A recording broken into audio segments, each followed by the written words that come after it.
It's on my old channel, my Anna Reads, and it's actually one of my most popular videos I've ever done. And I've been wanting to try ASMR, like, seriously, for a very long time because I love watching ASMR. I watch it to read every single night. I have it on throughout the day. It helps me when I'm stressed. It helps me when I'm tired. Like, ASMR just means so much to me. One of my favorite creators is my friend, actually, Haley Jean ASMR, and I was watching her wrap up before I did this. Another creator I love is Mia ASMR, and Grace and Maddie. Oh my gosh, absolutely love them. Those are some of my favorite creators. I watch every single video of them, and I don't know. I was like, my wrap ups don't do very popular on my channel, so I felt like this would be the perfect video to try out ASMR, because if it doesn't work, then it's like, oh well. So, before I get into my wrap up, I wanted to do something new on my channel this year. One of my friends does something on her channel. She balances her bookshelf, and I wanted to give that a try because I really need to focus on reading my physical TBR this year. So before I get into my wrap up, I started off with 734 books, give or take. I actually don't know, 730 something. Okay, and I unhauled around 70 books. This month I did a fresh new clean out, and I hauled 15 books. A few of those were sent to me by publishers. I didn't buy all of those, and I currently have 707 books, which means I have 206 unread books so far this month. I was almost at 199 because I've been trying to get under 200 for a long time, and then I freaking messed up, and I hauled some new books, and I was so freaking mad at myself. But anyways, so I read 28 books in March. And first, I'm going to talk about the books that I don't own physically, because that's just how I do my wrap-ups. So, the first book I read is I Who Have Never Known Men. And this book is a dystopian book that's actually translated. So, my first book of the year was a translated book. I'm so proud of myself. But this book is about these women who live in this cave. They've lived there for years, and the main character is the youngest of the women. So, this is all she knows. Whereas, the other women, they've experienced life, and, nobody knows why they're in this cage or anything. And, their guards are a bunch of men. And one day, these men just leave. They just leave, and they get out, and they escape, and they, live in this world. And I personally really liked it. This book doesn't really answer a lot of questions. I just really love, these women and their relationships with each other. They weren't always good, and just women with no men. I'm so jealous of these women. Actually, no. Because, the main, I think one of the girls didn't even experience, her periods, which I thought was, so crazy. And it's dystopian. I do wish, some things were explored a little bit more, and, some things are, hinted at. But, all in all, I had fun with this book. It was really quick. So,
so unattainable.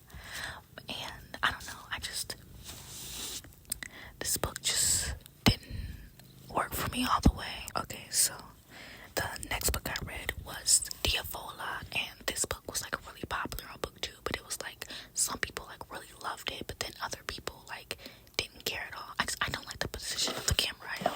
I think I like this position of the camera better. I read Diavola and I gave this 3 stars. This was like a BookTube. Like I don't know, this was like I forget what the word is. Forgot the word. But people on BookTube either love it or they hate it. And so I finally gave it a read. At first I was like, I'm not gonna read this because everyone hates it. But then I was like, you know what? I'm just gonna give it a read. So I read it, and honestly, at first, I forgot to tell you what the book is about. It's about a woman who goes on vacation with her family to Italy, and they believe that the house is haunted. Sorry, Apple's really clinky today. She's really not this clinky, but they think that the house is haunted, or like the house slowly starts to get haunted. But it's literally just about this family and like their crazy shit going on, and like they are so dysfunctional. And honestly, at first in this book, I was like really liking it, but because of how dysfunctional they were and like all their family drama. And like honestly, if this was just about a family vacationing in Italy, I would have liked it. But then like halfway through the book, I remembered I'm reading a horror book. I was like, girl, where's the horror? So I just gave it 3 stars. Like it was fun, but I think I just wanted it to be. And I was listening to the audio book, and I think that if that helped me enjoy the book more, like if I read this on my own, I would not have loved it. But I still think it was like a good book. It just like the horror wasn't there, but it kind of felt like Haunting of Hill House, where like you would be watching the show and there's like ghosts in the background. Like this literally how this book felt. Like it was like there was like family drama, and then like ghosts. Like it would be like, oh, I felt a breeze on my neck. It would be much more serious than that, but like it was so funny. The next book I read is Come Closer, and this was like another like haunting book. This is about this woman who like slowly starts to believe that she's possessed, and I gave this 2 stars because honestly I thought it was really boring, and people were like, oh, this is so spooky, this is so scary, and like I didn't see that.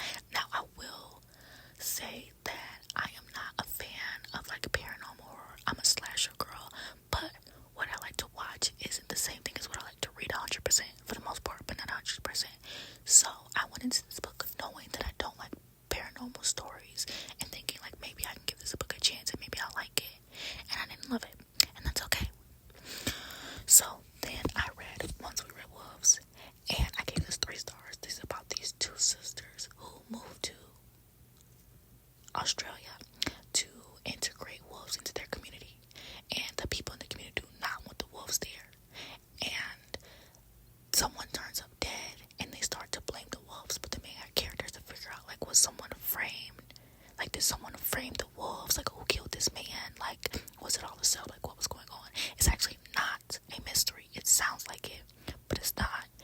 And I thought this was fine. I really loved the 2 sisters. It reminds me of me and my sister. Me and my sister are very close, and I don't see a lot of like media where they represent sisters as like super close. There's always like these weird relationships between the sisters, or they don't like each other, and like this one was like these sisters who were like best friends and like close to each other, and that's me and my sister. So I thought this was like fine though. It was like more on the literary like aspect. So if you like literary, like I would say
that's why like it's written the way it's written, because you're reading the main character's diary. It also takes place 24, 25, and 26. I thought the book took place in 2025, which is why I pushed it off for so long. But it's like, no, it takes place 24, 25, and 26. Yes, I really enjoyed this book. I really loved Octavia E. Butler's writing. Like, I love her mind. The next book I read is Small Gods by Terry Pratchett. I give this 4 stars. I really love this world.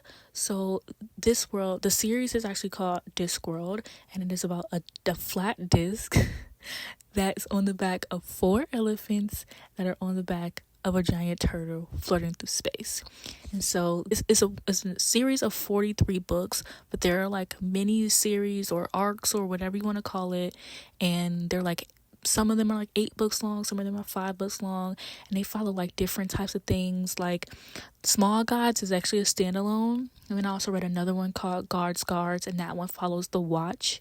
And then there's like the witches and the wizards, and like there's so much, and there's so many characters, and like each book follows something different. And I really love Discworld. I think Terry Pratchett could become one of my favorite authors because he has humor, but also his books have a deeper meaning. That is something that I love in literature, when books like have like allegory and like themes, and like it's just more than like what you would think it is, and like you're just reading this book and you're like, wait a minute, like this is crazy. So basically, Small Gods is about this monk essentially who ends up coming across this turtle, and this turtle is claiming to be a god, and they have to like go on this journey together. And I really like this book because it talks about like, it's a critique on religion, and I thought that that was very interesting because I am not a huge fan of organized religion. I don't hate religion or anything like that. I actually became really fascinated with religion when I took an anthropology class last semester. But I just feel like, I don't know, you don't see a lot of things critiquing religion, and I find that very often. I'm not a very religious person, so I think that's why I enjoyed it. But I do hear that like people who are also religious also critique it, and like these books are funny. That's the main important thing about these books. These books are funny, but they're not like trying too hard to be funny. Like these characters will say funny things or do funny things or like get themselves into funny situations. For instance, Guards. I also read. I gave that 4.5 out of 5 stars, and that's about this guy named Garrett who grew up in a family of dwarves. And one day he comes home and his family is like, I'm gonna alter you when I say this, you're not a dwarf, you're 6 foot tall. And he's like, I thought I was just a really tall dwarf. And they're like, dude, you're 6 foot.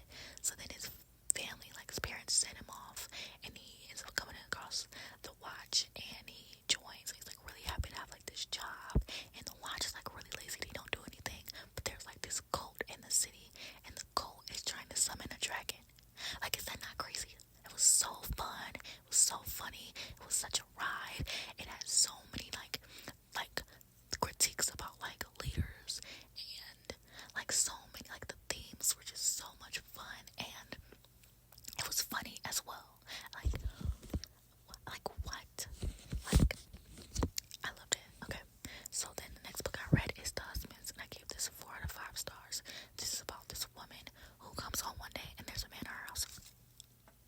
A man in my house, like she doesn't know him. She's like so confused, and she's like looking around her house, and there's like pictures of them together.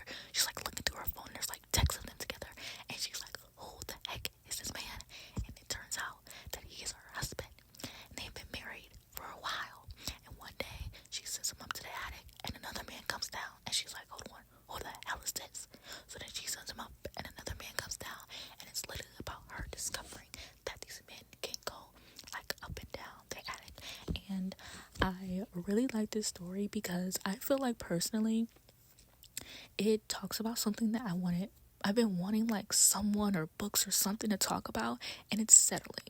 And it's like, that's very obvious, but I feel like women oftentimes settle a lot and men don't. Like men, you could be their dream girl and things could not work out with you, and they could go on fine with their life and they can find someone else. But like a woman could be with somebody, he's not her dream guy, he's a loser, he hates her, he doesn't do anything that she likes, and she won't want to leave him because she doesn't think that she can find better. And so my favorite thing about this book is that the main character will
Yes, so he like wants to be able to like live his life while also like doing his job, and it's just very interesting. And so this is, I can't really talk about what this is about because it will spoil the ending of that book, but it follows that book, and I really love this book. I love these characters, and I really love like the found family of it all. Like this one just like really found family. Like I don't remember feeling like that in the first book. So yeah, I'm really proud of myself because I am not good at finishing series, you guys. The next book is very, very unserious. Like, okay, y'all are gonna be like, what the fuck? But the next book I read was The Lorax, and I read this because like, listen, the political climate that we're in, girl. I was like, I want to read this. I used to love The Lorax growing up. It's one of my favorite movies. Me and my sister loved The Lorax. Like, the Onceler. Like, come on, you guys. Yeah, so I decided to read The Lorax because like I loved The Lorax. I loved Dr. Seuss. Like, um, I don't know. But yeah, so I read The Lorax. I gave it 5 stars. Like, this honestly has great commentary on like greed and how like big companies can affect the climate, and like I don't know, like I just don't, like I don't know, growing up I don't remember like commenting on that. And so I think because like this book like gets straight to the point, like you can see it more often, whereas like to me, like I was watching The Lorax for like the one slur, okay, like I really wasn't paying attention to the plot for real, and like how important like trees are, and like deforestation. Like I didn't realize the Lorax was about like deforestation, girl. But yeah, anyway, so the next book I read is Beautiful Ugly, and this was a thriller book. This book is about this guy who's on the phone with his wife, and his wife is like, hold on, there's something on the road, and then she like gets out the car, and then she's missing. So this follows like a year after that, and he's like an author, and I thought this book was okay. This is my first Alice Finney, and like I don't get the Alice Finney hype. Like I'm not gonna lie to you, like I think she's okay, but yeah, I gave it 3 out of 5 stars. And then the next book I read is The Favorites, and I gave this 2 out of 5 stars. This is about this girl. This is actually a retelling of Wuthering Heights. And so it's about this girl named Katarina and her fostered brother Heath, and they are like ice skaters. And this book is about like a documentary about like them, because there's like something that happened, and you're like trying to figure out what. I thought like for a minute it was like fine, like it was very interesting, but like the romance was like not that great. They kind of just start off together, and then like it doesn't go anywhere from there, like, you know. But the reason why I gave it 2 stars is because there's a scene where she outs her friend who's gay, like in the middle of a party, like out of nowhere, because she was like mad at him, and I was like, girl, you are not a diva. Like I don't care. Like no, that is like no. And he was like the author, like this was very clearly written to be like a Netflix miniseries, like a Hulu miniseries. Like you could just tell these days when an author's like writing something so it can be adapted, and it's like just write a script. Just like you're pissing me off. Just write a script. Hey, you are not Taylor Jenkins Reid, which actually I don't know what's gonna love this, because like I'm not a fan of Taylor Jenkins Reid's historical books. I like her romances better. But the next book I read is Nothing But the Rain, and this is about this town that every time it rains they lose their memory. And I gave this 3 out of 5 stars because I expected a little bit more from this.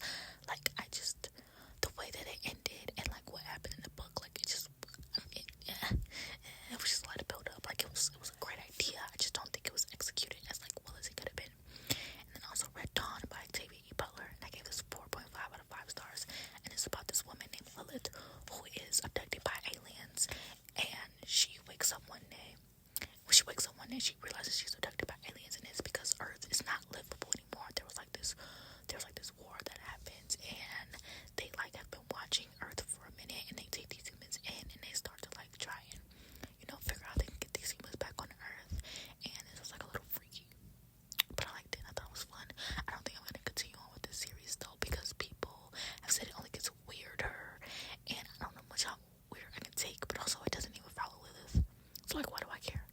Like, And then now we can get into the books that I own physically, freaking finally. So I'm so proud of myself. I read 10 books that I own physically, and that's really good. I know you're probably saying like, girl, all the damn books you're reading, you only read 10 physically. I know. But the first book I have is Barbarian's Heart, and I gave this book 2 out of 5 stars. This was sent to me by Berkeley. I like the Ice Planet Barbarians book, specifically book number 4, because that is the book with the black girl, but also the book with the most plot. And so I haven't read the series since book 5. yeah, so this is book 9. So I just thought this book was fine. This book is about this woman who she already has made it and like has a family together, and he actually like gets like amnesia or something and forgets about them, and he has to like learn to love them again, and it was just like fine. Like I don't know, I don't like the plot line. I don't like that whole like amnesia plot line. I think it's so cheap. And then also like there's like this scene in like 20% into the book or something where they're like about to get it on and get freaky, and she's like, he didn't even kiss me, and it's like, yeah, girl, because he doesn't know you, and like she's obviously realizing that, but it's like, I don't know. It's like, girl, be patient. Like he doesn't even remember you. Like what? So yeah, I'm probably keep this because I love these covers, and like I love like alien books. I love my like books that, like aren't serious, like from time to time. So the next book I read is actually my book of the month. Like not like book of the month like the company, but like my book of the month. Like I like gave it 5 stars. It's my favorite book that I read this month, and that is The Eyes Are the Best Part. And this is about this woman named Jiwon, who her father left her family, and her mom like has like this new boyfriend who's like this white man, and her mom's like always trying to get her to eat these fish eyes for good luck. One day Jiwon does eat the eyes, but then she starts to realize she's obsessed with eating eyes, and then she starts to realize that she's obsessed with eyes, and she kind of like becomes like a little murderish. And this was fun. This was like my favorite book of all time. Like I love like an unhinged character. Like this was just crazy, and the ending. Anybody should have took notes because the ending of this was satisfying. Like that's how you fucking do it. And this was like really short, and like I love the family and the family dynamics, and like her mom was like fucking crazy, and I love that, and I love like Jiwon being like the eldest sister, but also like going to college and like not really having any friends besides like this weird white dude. Like I don't know, I loved it. And then I have a book that I didn't love, and that is The Other Side of the Moon. This is like this thriller books. I don't really know how to explain it because it kind of has a lot going on, but basically there's like 5 characters. Okay, so there's like there's like David and Elizabeth who are married. There's Ben, who's their friend, and then Elliot, who's their son, and then there's Hari, who's a detective on the case. So basically, Elizabeth gets cancer and dies. David, grief-ridden, jumps off of a cliff, and then they leave their son to Ben. And so then Elliot ends up dead, and Hari dated. So then they leave their son to Ben, and Hari dated Ben. And let's say dated briefly because they went on like 2 dates, and like she was like fucking obsessed with him. Like she was like acting like he was like the love of her life, and it's like, girl, to me he didn't really show any interest in her. Like what? But yeah, so then Elliot becomes missing, so then Hari has to suspect Ben. And so yeah, this is a thriller. If this sounds interesting to you, don't look up the book on Goodreads, because if you look at the book and you look at the genres, you're gonna be able to tell like what happened. Basically, for me, I just ended up figuring out the plot to it, so it kind of didn't make the book interesting. And I figured it out like kind of like partially because I'm a genius, but also partially like on accident, because like I was looking at the genres, and there's only one way these 2 genres could work together, right? Then also their characters said something like very very early on in their book, and I was like, oh, so clearly like this thing happens. And so if you want to know what the spoiler is, I actually talked about this in my critically reading booktubers favorite books of 2024, so I give the spoiler and like all that. And then I read The War of Two Queens, and I've been reading this book forever. I actually started off buddy reading this book, and then like we all kind of just said fuck the buddy read, and like we didn't finish it. So this is my last and final book reading this series. Like this is not the last book in the series, but this is my last book. I'm just not into this series anymore. Like I love the first 2 books, but then after that I just feel like the author like desperately needs her editor.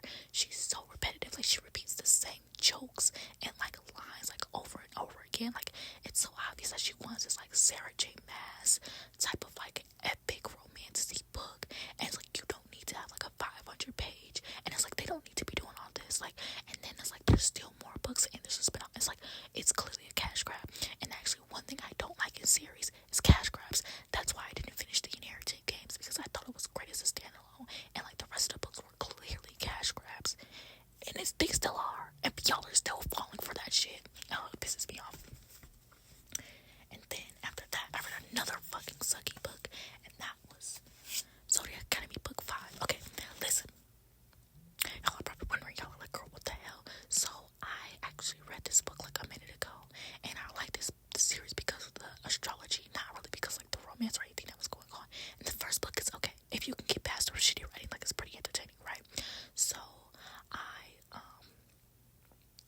So when I read the first book, I bought 5 books because I'm a fucking dumbass. So I really just read this book so that I could finish it off. I've been reading this book since like December, by the way. I just finally just said fuck it and finished it. And I'm not reading the rest of the series. I'm probably gonna these books. Like I don't know, I kinda like the covers though. And like these books are like really well when it comes to astrology.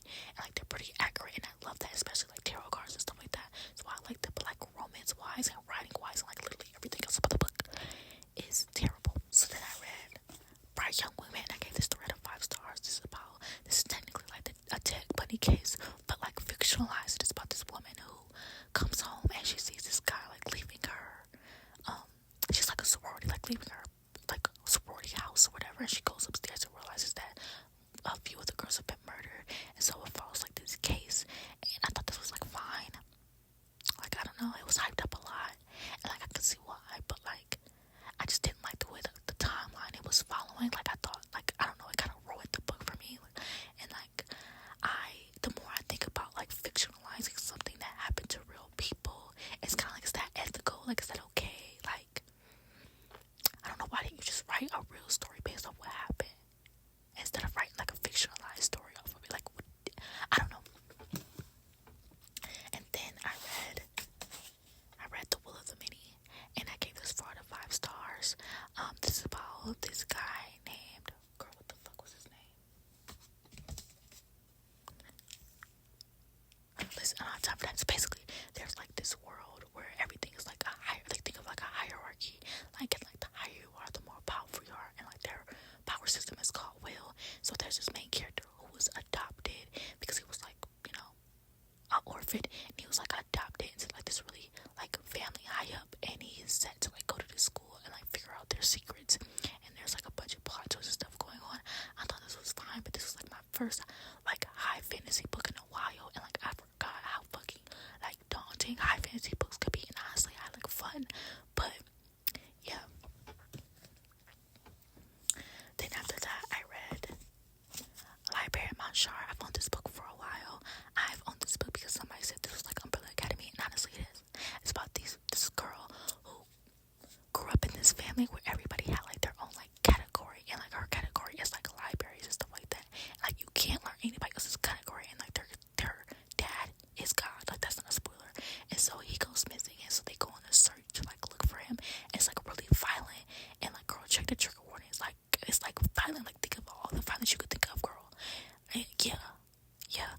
And like I thought this was like fine, but like this isn't like Umbrella Academy where it's like they all suck and like they're users and losers, and they have like this unresolved trauma that like and you're like endeared by them. No, they suck. Period.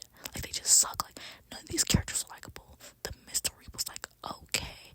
Like this was so disappointing because I literally thought that like the Umbrella Academy ending just was not good. So I thought that this was gonna like replace like how that ending felt, and that's what you get. You can't look for things to replace like a hole in your heart. Okay, you have to fix it yourself.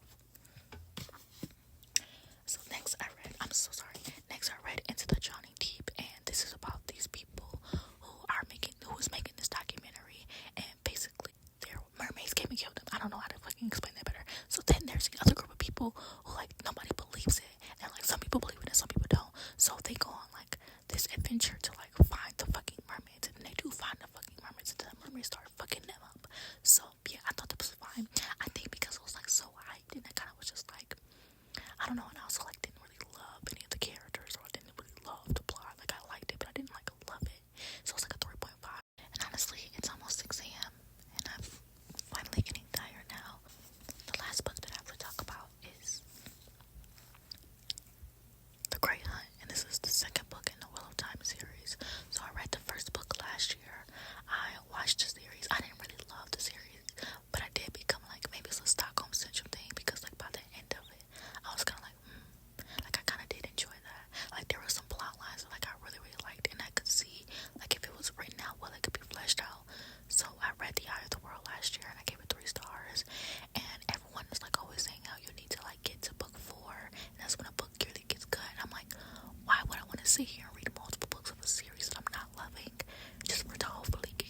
guys have because my camera overheats. So